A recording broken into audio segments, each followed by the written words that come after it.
Bueno, hoy vamos a continuar con la enseñanza ya llevamos 4 domingos. ¿Cuántos están aprendiendo con esta enseñanza? Yo sé que en muchas ocasiones este tipo de enseñanza es un poquito difícil, ¿verdad?, de asimilar, porque somos una sociedad que históricamente, y de hecho una iglesia que históricamente siempre, y eso es real, Dios hace por nosotros. Dile a tu hermano, Dios hace por nosotros. Pero hay una parte que nos toca. Dile a tu hermano, hay una parte que te toca a ti. No te olvides. Esa responsabilidad no la podemos evadir. El pacto de la gracia no nos libera de esa responsabilidad, Luis. Al contrario, el pacto de la gracia, oiga bien, esto es bien importante para poder conectarnos con la realidad de este pacto. El pacto de la gracia, Leslie, es mucho más, nos da mayor responsabilidad en las cosas que tenemos que hacer. Porque en el pacto de la ley se nos recordaba, Dios nos decía, no hagas esto. Pero en el pacto de la gracia no hay recordatorio. Dile a tu hermano, no hay recordatorio. De hecho, cuando los pastores insistimos en el recordatorio, por lo menos en mi caso, yo lo hago para fortalecer su fe. Pero hay ministros que lo repiten, pero detrás de esa repetición hay más manipulación. Pero en el pacto de la gracia no puede haber manipulación. En el pacto de la gracia se supone que el resultado automático sea no hacerlo, no por causa del miedo como era en la ley, sino por causa del amor. ¿Me estoy haciendo entender? Y toco esta palabra del miedo porque esa es la zorra que hoy vamos a hablar. El texto base está en Cantares capítulo 2 versículos 15 y dice: cazadnos las zorras, y vuelve y dice las zorras pequeñas. Fíjate que Salomón hace lo que son los puntos y las comas, son importantes porque nos ayuda a entender más allá el texto bíblico de una mención. Dice las zorras, pero él describe y hace una pausa, dice las zorras pequeñas. ¿Por qué pequeñas, pastor? Porque las cositas pequeñas llegan de momento, o a veces llevan mucho tiempo y no nos damos cuenta.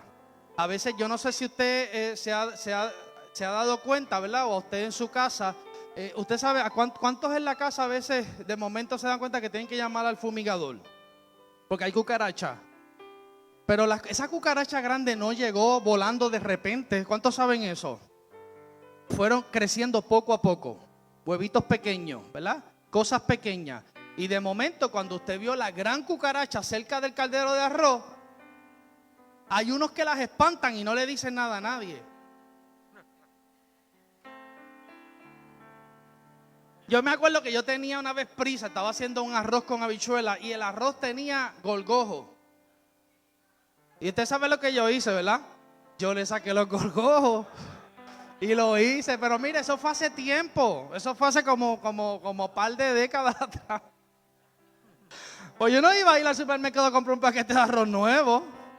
Entonces son pequeñas cositas que no llegan ahí, toman tiempo. De hecho, cuando esto aparece en un paquete de arroz, ¿qué es lo que ocurre? Que es no vaya a decir eso por tus programas, ¿viste? Que yo hice.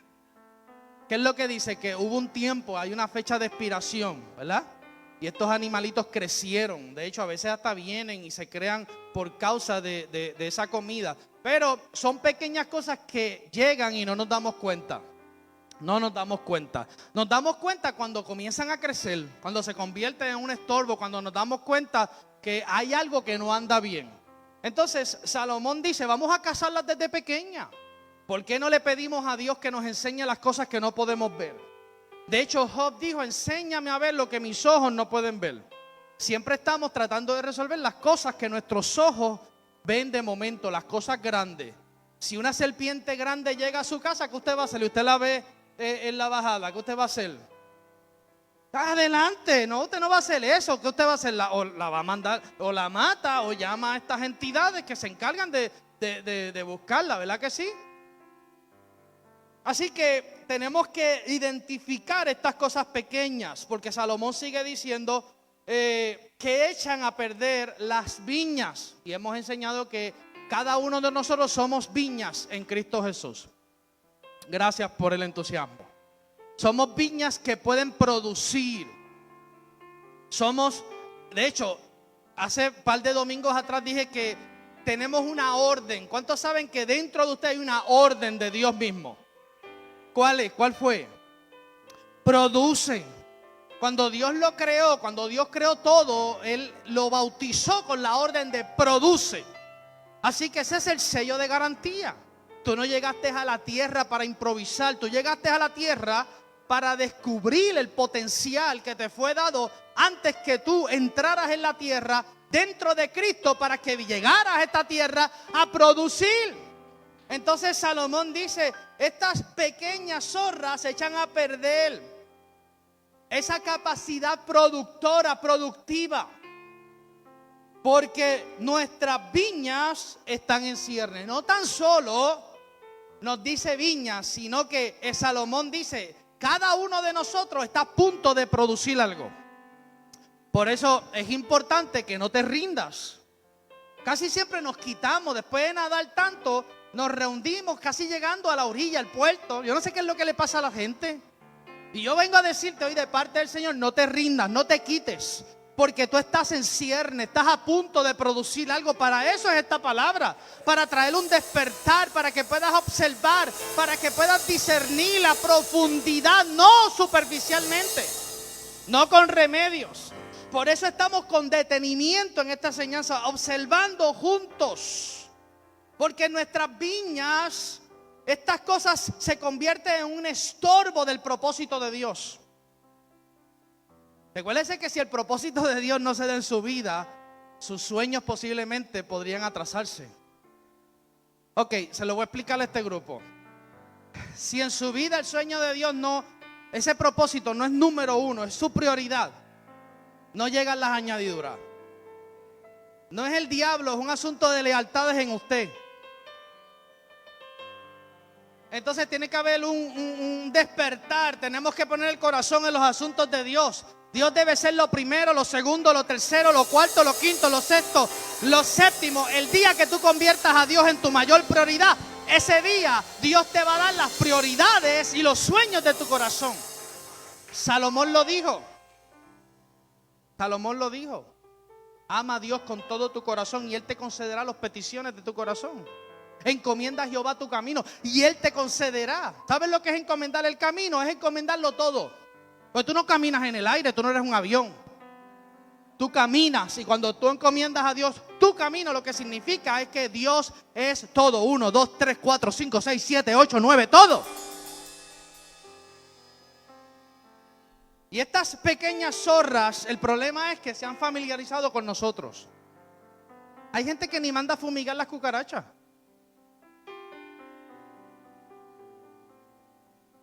Usted sabe lo que le quiero decir, ¿verdad? No es literal, es una enseñanza para que usted sepa. Nos acostumbramos, nos acomodamos, hasta nos asociamos de tal forma. Lo dije hace 2 domingos atrás, eso fue lo que le pasó a Israel. Por eso Israel tenía espina, tenía sufrimiento, tenía dolor, porque no sacó del todo a los enemigos de las naciones, los dejó, convivió con ellos, le puso tributo. Y hay un punto en tu vida que tú tienes que tomar decisiones y no hacer tributo con aquello que te quita la energía, la vida, que te saca del camino. La primera zorra fue las malas actitudes, ¿se acuerdan? Ya ustedes son unos expertos en no tener malas actitudes. Solo por Facebook, digo. La segunda fue la indecisión, cuando claudicamos entre dos pensamientos. Cuando estamos y no estamos. Llueve, no llueve. No hay compromiso. Estamos esperando a ver si Baal nos bendice o Dios nos bendice. Pero ¿hasta cuándo? Por eso Elías se lo dijo al pueblo: ¿hasta cuándo claudicaré? Tiene que haber un punto en nuestra vida que nos cuestionemos: ¿hasta cuándo? ¿Hasta cuándo nos vamos a gozar el domingo y el lunes vamos a hacer un party con el diablo? ¿Hasta cuándo? Tiene que haber una definición en la lealtad con Dios. Nuestro corazón tiene que estar con Dios siempre. La semana pasada entramos en la tercera zorra, que es la venganza. ¿Se acuerdan de esa zorrita, verdad? Los pensamientos vengativos. ¿Se acuerdan? Dios no castiga. ¿Dios castiga con qué? Con vara y con fuete. Y después venimos aquí y hablamos lengua. Los voy a ver, los cadáveres pasar, las oraciones vengativas. Hablamos de la gente que busca en los salmos oraciones vengativas, que no son doctrina, vuelvo y lo repito. Era una catarsis para que el salmista se desahogara delante de Dios. Pero ¿cómo tú vas a orar para que tu vecino lo alcance una flecha? O que caiga en un hoyo. ¿Me estoy haciendo entender o hacemos un mapa? Tiene que haber una reforma. Nuestra oración tiene que establecerse desde la realidad de Dios.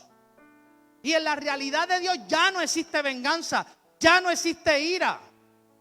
Porque fue absorbida en la cruz del Calvario. Ay, Dios mío, Señor, en la cruz del Calvario. Por eso es que a pesar de tus imperfecciones, a pesar de tus fallas, a pesar de los pecados que tú puedas cometer, a pesar de todo, ¿sabes qué? El Señor Dios te sigue viendo perfecto, porque Él no te mira a ti, Él mira a Cristo, y tú estás dentro de Cristo. Yo no sé, pero a mí eso me da una fuerza motivadora para seguir adelante a pesar de lo que pueda estar pasando. Ahora la zorra de hoy, porque si no nos quedamos ahí en la venganza. La zorra de hoy, ya ustedes la conocen. Fíjense que esto yo lo voy a repasar nada más. Porque ustedes, dile a tu hermano, tú eres un duro en esa zorrita que el pastor va a traer hoy. Tú eres un duro, de verdad, yo lo he visto. Y ya ustedes la conocen y la han vencido también. Yo sé que ustedes la han matado en su viñedo. No existe tal cosa de que esta zorra esté con ustedes, pero me gustaría platicarla porque ahora mismo está conectada la iglesia de Alaska, la Indonesia, ¿verdad? Y algunas personas que están tratando de entender este tema, pero ustedes no, ustedes son unos duros en este tema. Pero es importante repasar, porque esta zorra aparece para atrasar, diga conmigo atrasar, dañar, ahogar, diga ahogar. Esta zorra como que nos quita como que llega a estrangularnos. Nos deja sin respiración. De hecho, cuando esta zorra aparece es que vienen los ataques hasta de pánico. ¿A cuántos aquí le ha dado un ataque de pánico alguna vez? Sí, todo en cierto modo. De hecho, no aquí, los que nos están viendo, ustedes ya superaron todo eso. Llega a limitarnos.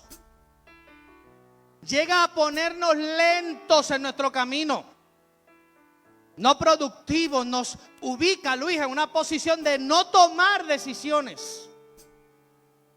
Llega para abortar el propósito de Dios, el buen propósito de Dios en Cristo Jesús. No perdona viñedos, no perdona víctimas. Esta zorra se llama miedo, diga miedo. ¿Quién en este lugar no ha experimentado alguna vez miedo? En el pasado, ¿verdad? Hace 10 años atrás yo experimentaba mucho miedo. Se menciona por primera vez en el capítulo 3 del Génesis. Antes de este capítulo no se menciona esta palabra. Y yo quiero que usted preste atención para que usted vea dónde surge esta palabra por primera vez. Porque no llegó en el paquete inicial. ¿Usted sabía que hay cosas que no están en el paquete que Dios ha puesto dentro de usted? Pero cuando no las usamos o las usamos mal, entonces aparecen cosas como las que estamos hablando en esta mañana. ¿Entiende lo que le quiero decir? Génesis 3:10 dice, y él respondió, Génesis 3:10, y él respondió, oí tu voz en el huerto, ¿qué? ¿Y tuve qué? Miedo. Particularmente esta palabra miedo, yo traté de buscarla en el hebreo, griego, arameo, inglés, español, canadiense, todos los idiomas, ¿y sabe qué? No tiene otro significado que no sea miedo. No dice que es temor, no, es miedo. Mire lo que dice, porque estaba desnudo y ¿qué? Y me escondí. Ahora, antes de este texto, amada iglesia, no es mencionada en los primeros 2 capítulos. Solo aparece cuando el hombre peca por primera vez. ¿Por qué? Porque el miedo en sí nunca fue creado. Esto usted lo sabe, lo estamos repasando nada más. No existe tal cosa como que Dios creó el miedo. en adición no existe tal cosa como que Satanás creó el miedo, porque oiga bien, escuche bien, Satanás no es creador. Es más, se lo voy a decir acá a esta familia. Satanás nunca ha creado nada. Ahora, Satanás sí, luego de la caída del hombre, logró cambiar y poner lo que Dios había creado a trabajar a la inversa.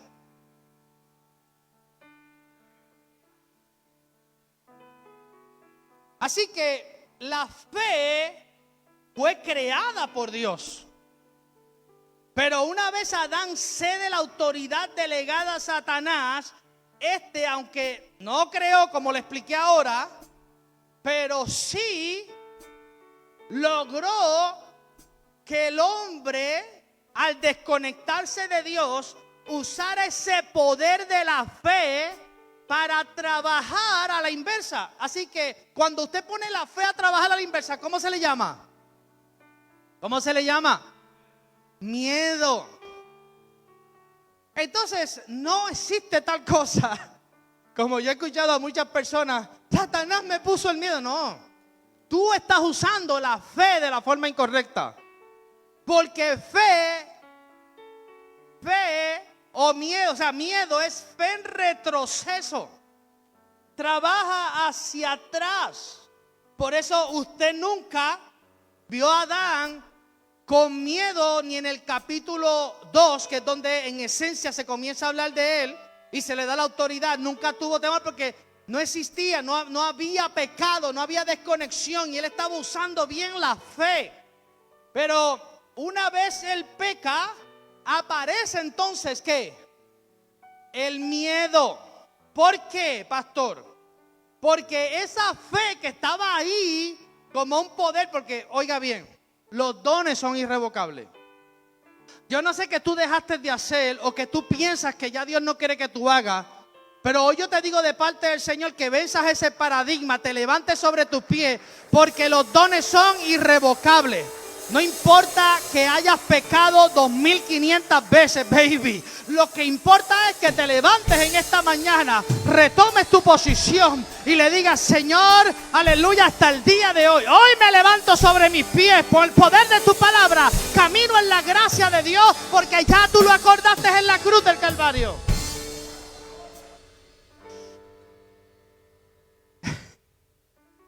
Yo estoy tratando de enseñar, pero usted me agita.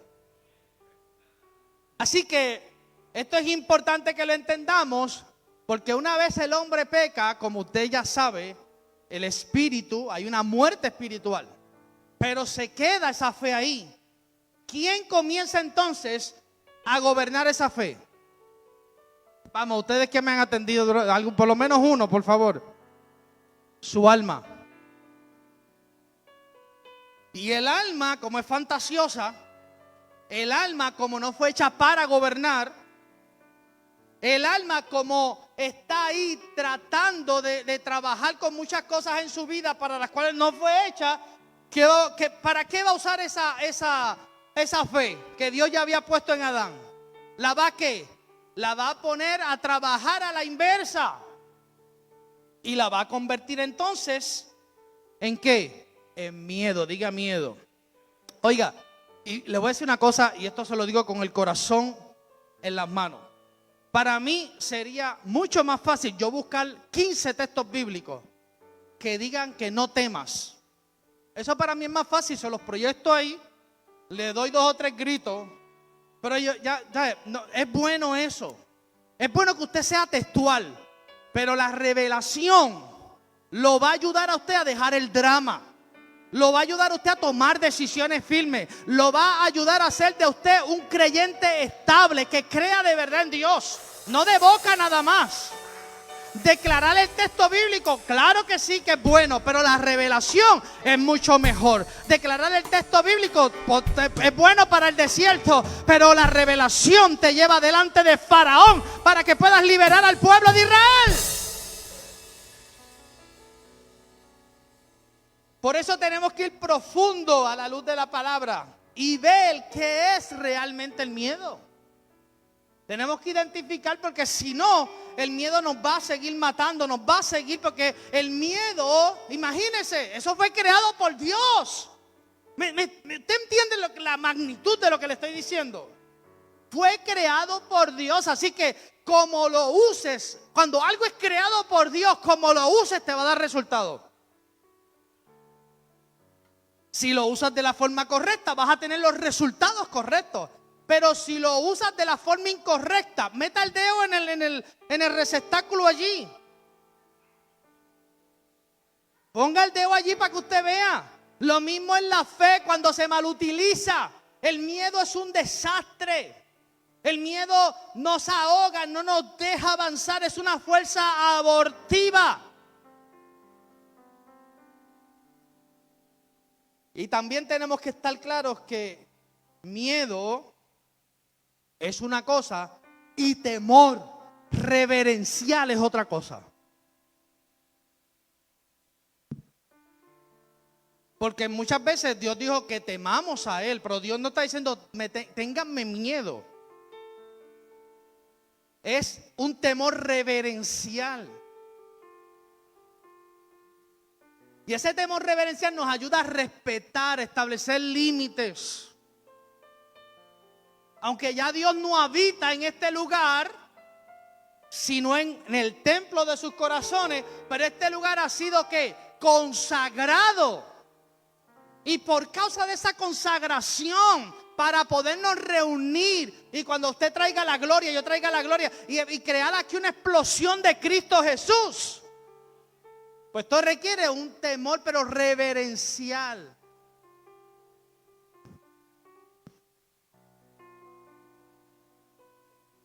Algunos tipos de miedo.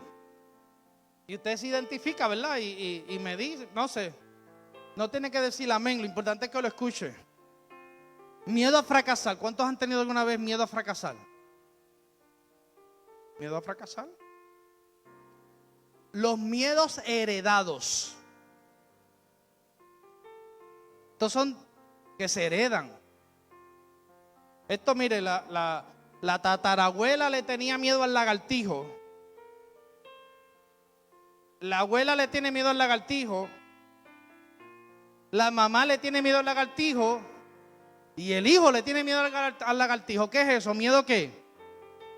Heredado, porque se vio, se aprendió por herencia. Miedo a ser un empresario. ¿Cuántos dentro de ustedes llega un punto que usted tiene que decir, espérate, pero yo llevo tanto tiempo haciéndole riquezas a otro cuando yo soy el que tengo el don? Pero aparece el miedo a ser empresario, a ser tu propio jefe. ¿Por qué? Porque ese miedo nos hace creer que vamos a tener una responsabilidad mayor. ¿Sabes qué? Lo que va a traer es que te va a liberar. Va a traer libertad financiera. Va a hacer de ti un hombre y una mujer libre. Miedo al fin del mundo. ¿Cuántos tienen miedo al fin del mundo? Claro, ninguno se va a atrever la mano, pero yo sé que por lo menos hay 5 aquí que le tienen miedo al fin del mundo. Y usted dice, pero si Dios nos dio fe para enfrentar, y no vaya a pensar ahora, ¿verdad? Porque este pastor, que si pito, que si flato, no. Entiéndame lo que le quiero decir. Pueden estar ocurriendo cosas, pueden haber señales, pero Dios le dio su fe. No para que usted tenga miedo, le dio su fe para tener esperanza y mantenerse a pesar de lo que pueda pasar. ¿Me entiende lo que le quiero decir? Pero hay gente que lo que tiene es un miedo al fin del mundo. Un caos en su mente. Le aterra. Entonces no tan solo eso, sino que asocian a Dios a todos los acontecimientos, el maremoto, el terremoto. Aquello pasó, que si el calentamiento, Dios está enojado. Dios no está enojado. ¿Usted cree que si Dios estuviera enojado estuviésemos aquí? La frustración, la ira, la molestia que quizás Dios tuvo por la caída del hombre, ¿sabe dónde fue absorbida? Dígalo, por favor, porque ese es el problema, que no lo menciona. En la cruz del Calvario fue absorbida la culpa, fue absorbida la frustración de Dios, fue absorbido todo. Simple y sencillamente para que tú estuvieras en paz con Dios. Eso merece un aplauso al Señor, vamos. Oiga, el próximo, miedo al que dirán. ¿Cuántos de ustedes no hacen nada porque siempre están pensando en el que dirán? Pastor, pero ¿qué va a decir la gente? ¿Qué va a decir? Mira, a ti no te importa lo que la gente va a decir. Enfócate. Si Dios te dijo, aleluya, que caminaras 2 pasos hacia el frente, camínalo. La opinión del mortal no es relevante. La única palabra es la de Dios. Y si Dios te dice, ven, como le dijo a Pedro, salte de la barca y camina a la barca del Señor, porque ahí estarás seguro. Aleluya. Oh, gloria a Dios. Miedo al que dirán. Esa gente que tú piensas que van a decir algo, te pagan la luz, te pagan el agua, aleluya, te hacen comida, nada. Así que olvídate, desconéctate del qué dirán de la gente, supera ese miedo, esfuérzate y sé valiente. Miedo a las arañas. ¿Cuánto le tienen miedo a las arañas aquí? Estaba buscando y tú sabes cuál es ese miedo. Ese miedo se llama, la ciencia de la psicología lo llama aracnafobia. Miedo a las arañas, miedo a la sangre y a las agujas. En esta dirección hay uno que le tiene miedo a las agujas. No, Lee, no eres tú, es el que está delante. Miedo a la sangre. Eso se llama hematofobia. Miedo a los fenómenos atmosféricos. Usted sabe que hay creyentes que cuando la prensa de este país le dice, hoy comienza, porque es que lo dicen con esa emoción. No son felices y quieren que el universo sea infeliz como ellos. Hoy comienza la época de los huracanes y todo el mundo se vuelve loco.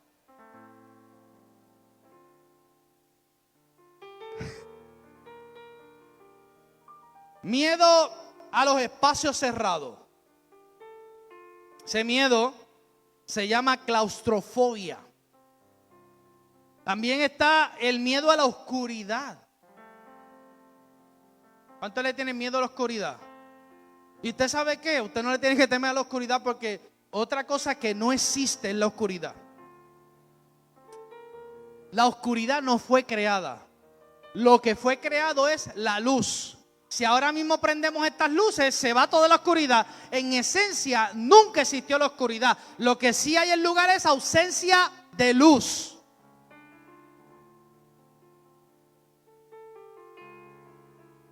Miedo a las alturas, miedo a la muerte. Miedo a hablar en público, miedo a conducir. Hay gente que le tiene terror a conducir. Miedo a las cucarachas. Miedo a los ratones. Miedo a diezmar. Eso se llama diezmofobia.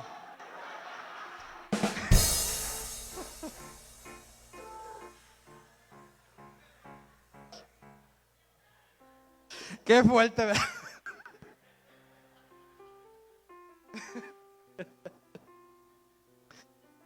El miedo colectivo que se adquiere, oiga bien, y Yamil, acabé poniéndome Isaías 8:12, este miedo se adquiere o lo asimilamos por conclusiones colectivas. Hay unas fuerzas que están tratando de inducir miedos porque tienen otros objetivos. Hay objetivos hasta financieros detrás de eso. Y la iglesia no puede caer en ese juego. Nosotros no podemos tener miedo por causa de conclusiones colectivas.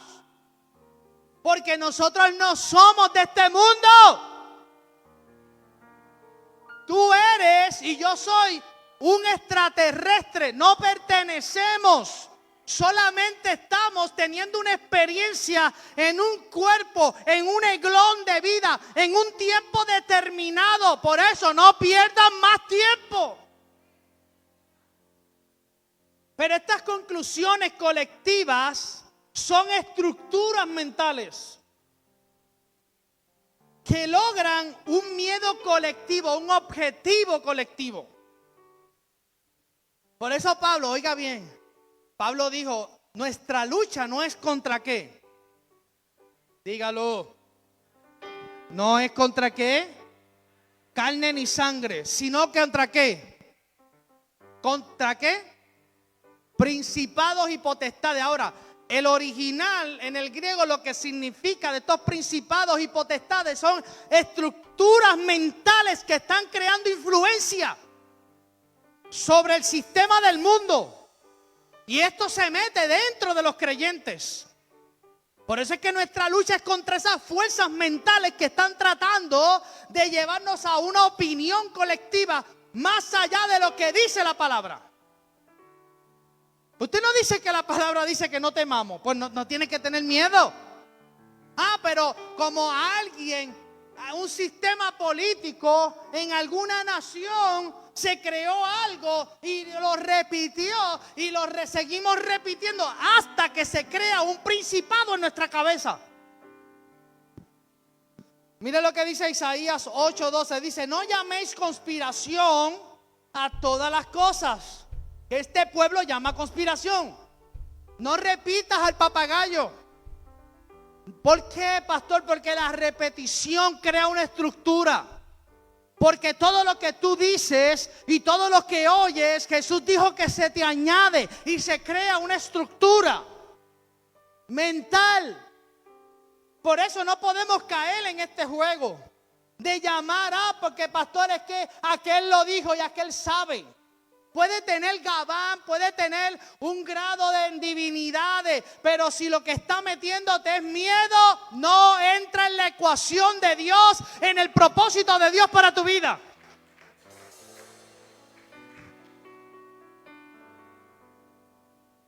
No llaméis conspiración a todas las cosas que este pueblo llama conspiración. ¿Ni qué? Dígalo. ¿Ni qué? Ni temáis lo que ellos ¿qué? Ni tengáis ¿qué? Miedo.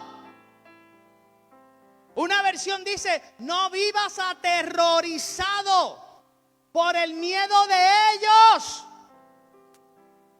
Porque todavía queda una vieja naturaleza del reino de las tinieblas, que a través de esas personas que todavía están en oscuridad, que no han llegado a la luz de Cristo, están tratando de que eso se mantenga vivo.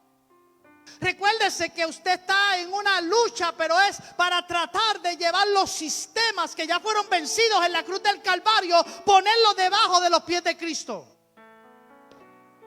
Dios mío, qué profundo esto, ¿verdad?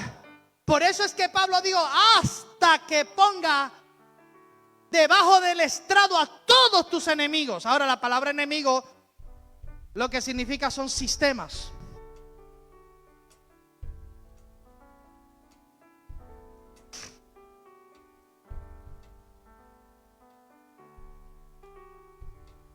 El verso anterior dice que no caminemos por ese camino. Hoy te tienes que salir de aquí cuestionando todas esas cosas. Todo lo que te produce miedo, cierra puertas. Todo lo que estás oyendo que te produce miedo, apágalo. Los Facebook Live, esos famosos Facebook Live, si te dan miedo, apágalo. Apaga el celular por lo menos una semana y ponte a orar, a ayunar, a leer la Biblia. Conéctate para que entiendas el propósito de Dios, por favor. ¿Qué identidad estás cogiendo? ¿La de una persona o la de Cristo? Antes de la cruz se podía entender o quizás tolerar con todo esto y con eso, pero Dios es exigente con este asunto del miedo. Porque con miedo no podemos hacer nada, amada iglesia. El miedo nos hace huir, el miedo nos hace escondernos, el miedo nos hace tener una idea errada de quién es Dios. Cuando el miedo está en dominio, no podemos disfrutar la paternidad de Dios. Se nos hace hasta difícil decirle Padre nuestro. Porque posiblemente en su niñez le dijeron las personas que fueron determinantes, influyentes en su creación, en su vida, en su proceso, que Dios los iba a castigar, que Dios estaba enojado. Y ese niño creció con esa idea y ahora no puede ver a Dios como un padre. Ay, Dios mío. Miedos irracionales dentro del cuerpo de Cristo. Miedos a las señales, a los eventos. Y todo esto lo que ha logrado es distraer a la iglesia, dañar el contenido del mensaje de las buenas nuevas de salvación.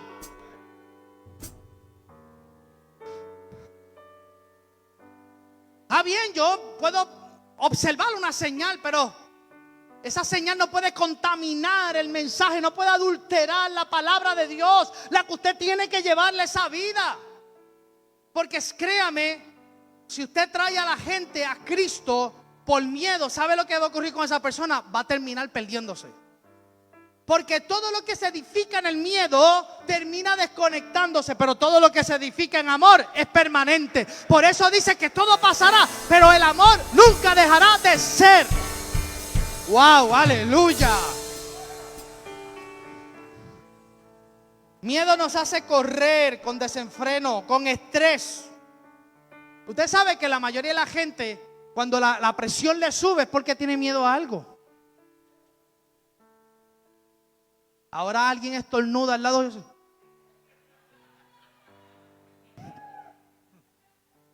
¡Chu, chu, chu! ¡Chu! Miedo, diga miedo. Usted puede tener precaución, pero no miedo. ¿Me estoy haciendo entender? Miedo nos hace correr con desenfreno, estrés. Miedo nos lleva a tener altas preocupaciones tóxicas. Nos lleva a fantasear, a imaginar cosas que no van a ocurrir. La mayoría de sus miedos, ¿sabe qué? No van a ocurrir. Y usted se levanta un lunes por la mañana, en vez de leer la Biblia, prende el noticiero. ¿Y qué es lo que va a pasar si prende las noticias primero? ¿Se va a llenar de qué? No, pastor, yo tengo... No, te vas a llenar de miedo. Es el problema de la iglesia del tiempo presente, que le cree más a los diagnósticos, a las noticias, a las malas cosas, que a lo que dice la palabra de Dios. ¿O es que la iglesia no está edificada sobre un fundamento de verdad y de poder? Digo, me pregunto yo. Y no es que usted no va a tomar medidas, pero tenemos que tener la fe suficiente para tener ciencia y sabiduría en nuestras decisiones. Que nuestras decisiones sean impulsadas por el amor, no por el miedo. Que sean impulsadas por la fe, no por el miedo. Y no es que usted no va a ser un buen mayordomo cuando las cosas están ocurriendo, pero si son el producto del miedo, ¿sabe qué dice la Biblia que son? Son contadas como pecado. Toda nuestra vida tiene que ser el resultado del amor y de la fe y de la justicia. Denle un aplauso al Señor. Lo voy a decir. Si usted hace un almacén de alimentos en su casa por causa de un miedo irracional, yo no veo a Dios en esa ecuación. Veo más miedo que otra cosa. Si usted me dice que está haciendo el almacén para el otro día llevar comida a los que necesitan, ahí yo veo a Dios. Porque usted no fue hecho para acumular, usted fue hecho para dar. Y cuando usted se da, no, escúcheme, porque usted, si usted recibe de Dios con las manos llenas, ¿sabe lo que va a recibir? Nada.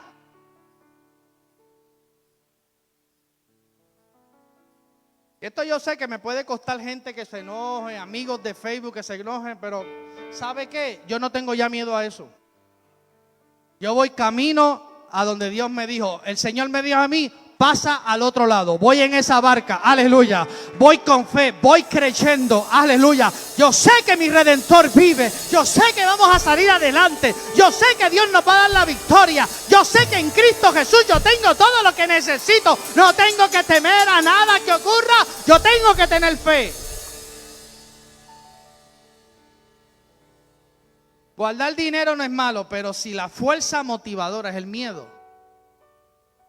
¿Puedo tomar agua?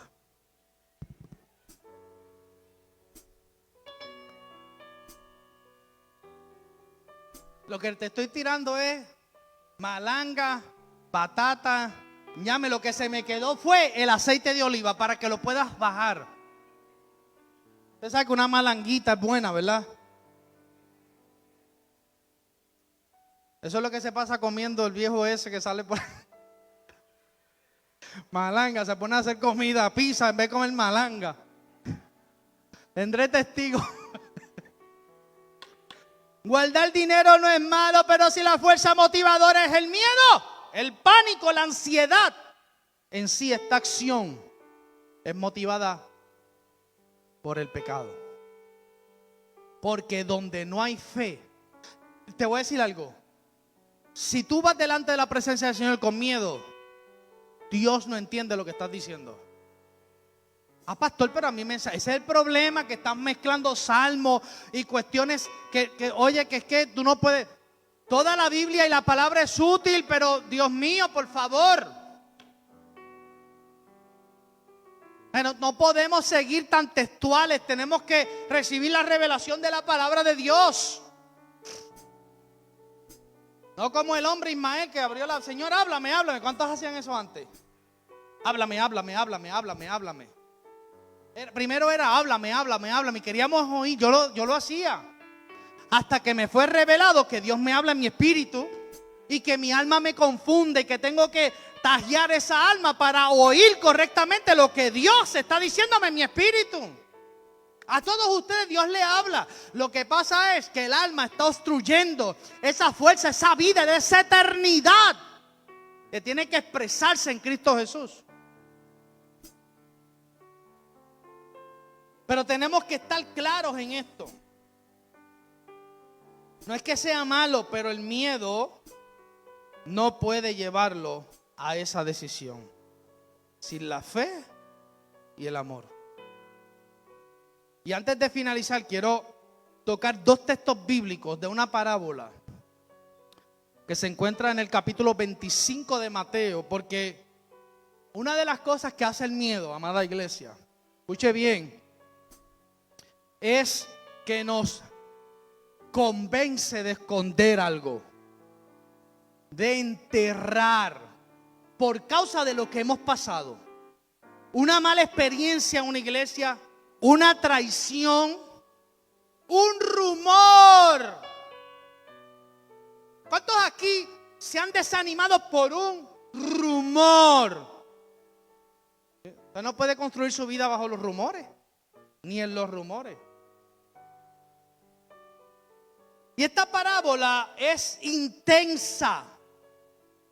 Y solo voy a tomar dos textos bíblicos en donde el hombre que menos responsabilidades tenía es el ejemplo de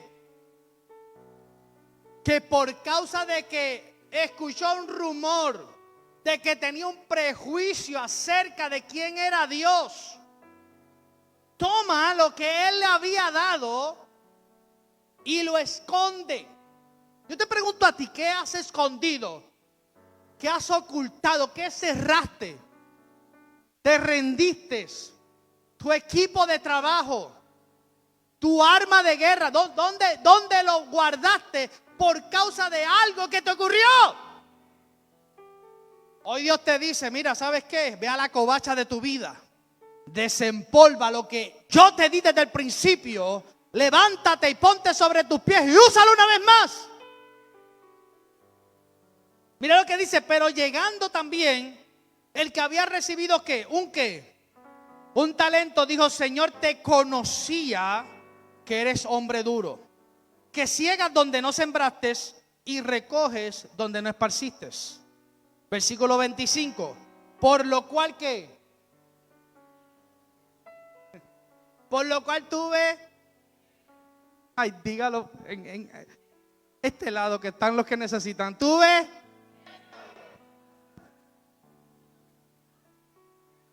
miedo. Tuve miedo y fui y escondí. El miedo nos hace esconder. Escondí tu talento en la tierra. Y aquí tienes lo que es tuyo. Lo que viene luego, ese regaño, ¿verdad? Y el cuestionamiento del amo que le entregó ese talento y la remoción de ese talento y cómo el amo se lo quita y se lo da al que sí estaba haciendo un buen trabajo con el resto de los talentos. Pero los 3 puntos que yo quiero tocar aquí para que identifiquemos qué llevó a este hombre a hacer eso. Número 1, tenía una idea prejuiciada de Dios. Amo duro, exigente. Y hay muchas personas dentro de la iglesia que tienen una idea prejuiciada de Dios. Por eso se les hace imposible ver a un Dios prosperándolos, a un Dios ayudándolos, a un Dios impulsándolos. Solamente tienen una idea errada de Dios, prejuiciada, dañada, contaminada. Lo próximo es que este hombre construyó excusas. Dime cuántas excusas tú construyes diariamente y yo te diré la gravedad de tu miedo. Miedo nos hace construir excusas. Oh, sí. Excusas para todo. En esencia parece que no hay miedo, pero hay miedo, está oculto, disfrazado, porque eso es lo que hacen las excusas. Las excusas son una máscara, son un disfraz. Tuve miedo, Señor. Es que hoy no es tiempo de sembrar. Yo he escuchado creyentes que dicen, no es el momento de sembrar. Están en la iglesia que el pastor le predica, le enseña, le da malanga, roya, habichuela. No, pero ese no es el terreno fértil. Mira, no voy a entrar en eso porque no quiero ofenderlo. Y le dice, tuve miedo. Y lo último, escondí. Porque es el producto final. Esconder. Todo lo que Dios te ha dado, el miedo te lleva a esconderlo. Por eso Adán, ¿qué hizo? Adán, ¿qué? Se escondió detrás de los arbustos. Creó una máscara pensando que Dios no lo iba a ver, pero Dios ve los pensamientos más profundos de tu corazón y de mi corazón. Y lo llevó. Oiga, y este hombre, como ustedes hoy, yo vengo a decirle de parte del Señor que cada uno de ustedes tienen en sus manos una gran oportunidad. Tú tienes una gran oportunidad. Ok, gracias por ese entusiasmo. Tú tienes una gran oportunidad. Ustedes tienen una gran oportunidad en las manos. Pero el miedo está gobernando a través del alma. En su espíritu hay fe, pero cuando esa fe, como todavía su alma está media carnuda, usted va a ser salvo. No piense que porque su alma está carnal, pero le está trayendo problemas. ¿Por qué? Porque el alma, le dije ahorita que cuando el alma gobierna, la fe no tiene resultados, sino que el resultado final es el miedo. ¿Quiere que termine aquí?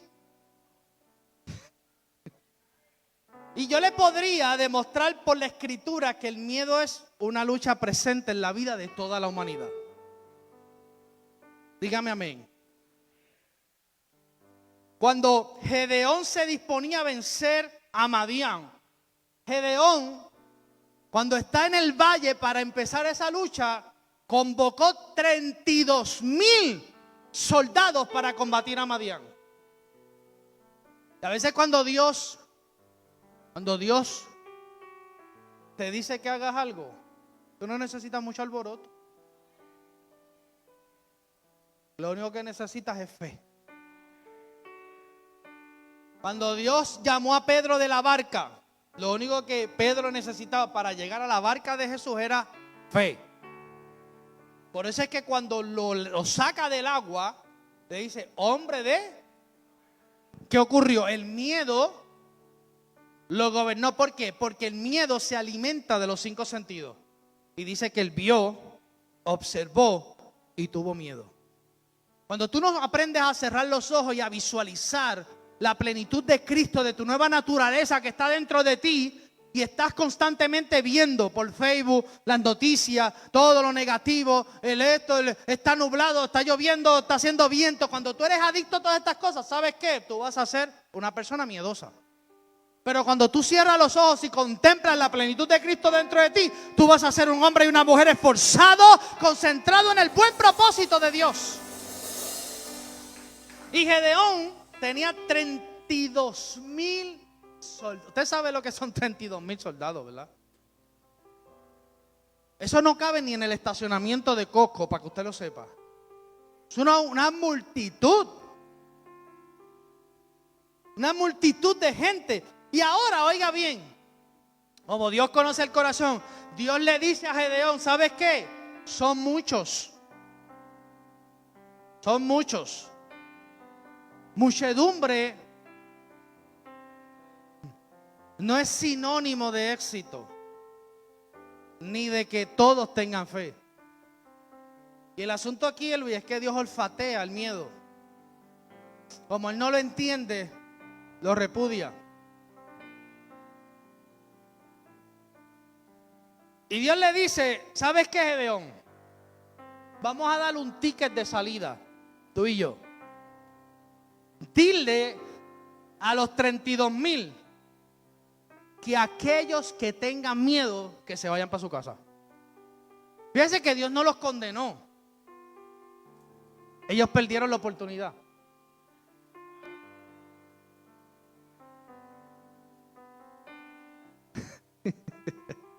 No los maldijo, porque en el nuevo pacto ya Dios no necesita maldecir nada.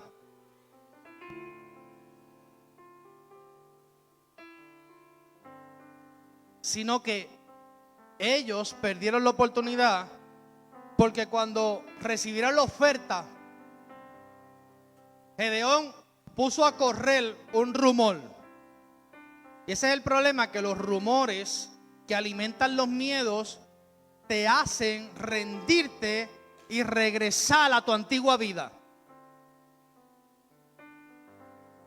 ¿Y usted sabe qué hizo Gedeón? Cuando él le presenta la oferta del miedo. ¿Cuántos tienen miedo?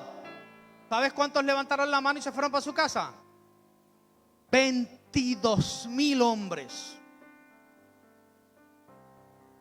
Así que lo que yo quiero decirles es que el miedo es un asunto general. El miedo ahora mismo se ha convertido en una fuerza, se lo dije ahorita. Porque aquel lo dijo, porque aquel trató de comer. La iglesia no puede entrar en este juego. Porque esto es un reino de fe y de esperanza. ¿Me estoy haciendo entender? Mire lo que dice Jueces 3, 7, 3. Ahora pues haz pregonar en oídos del pueblo diciendo, quien tema, el original dice, cualquiera que esté temblando del miedo. Habían 22,000 así, mira.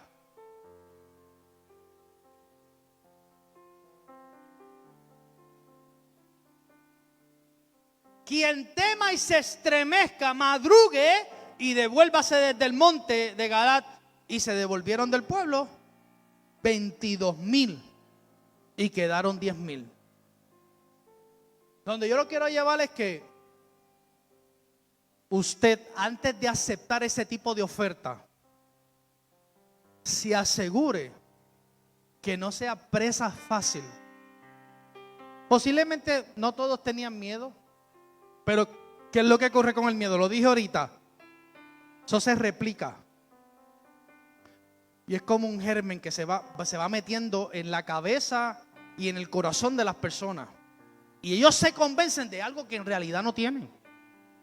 Y tú tienes que asegurarte que tu nivel de fe, por eso, mire, le voy a decir una cosa y con esto termino. Por eso es que Pablo decía, no me canso de repetir, diga repetir. A usted quizás le molesta que yo repita lo mismo, pero lo que yo estoy haciendo es tratando de que su fe sea guardada, porque si su fe es protegida, el miedo no va a tener lugar en su vida. Usted va a ser un hombre y una mujer de fe. Y pudiéramos estar enseñando del miedo un año completo, pero tenemos que trabajar y comenzar. En esta mañana yo pongo delante de ustedes la oferta de identificar este miedo, pero a la misma vez saber que no es algo que Satanás puso en su vida, sino que la fe que Dios puso en usted, usted la está usando mal. Porque miedo es fe, ¿en qué? Dígalo de nuevo, miedo es fe en retroceso. Así que de hoy en adelante su miedo va a conducirlo al Creador. Si usted no puede con su miedo, vaya a la presencia de su Creador. David dijo, el día que yo tengo miedo, yo en ti confío. El antídoto para tu miedo es la confianza. Entienda su identidad. Cuando usted sabe su identidad, y cuando tú conoces tu identidad, sabemos que somos real sacerdocio, nación santa y pueblo adquirido por Dios. Eso es liberador. Denle un aplauso al Señor. Y lo último, entienda que el perfecto amor echa fuera el temor. Póngase sus pies y denle un aplauso al Señor.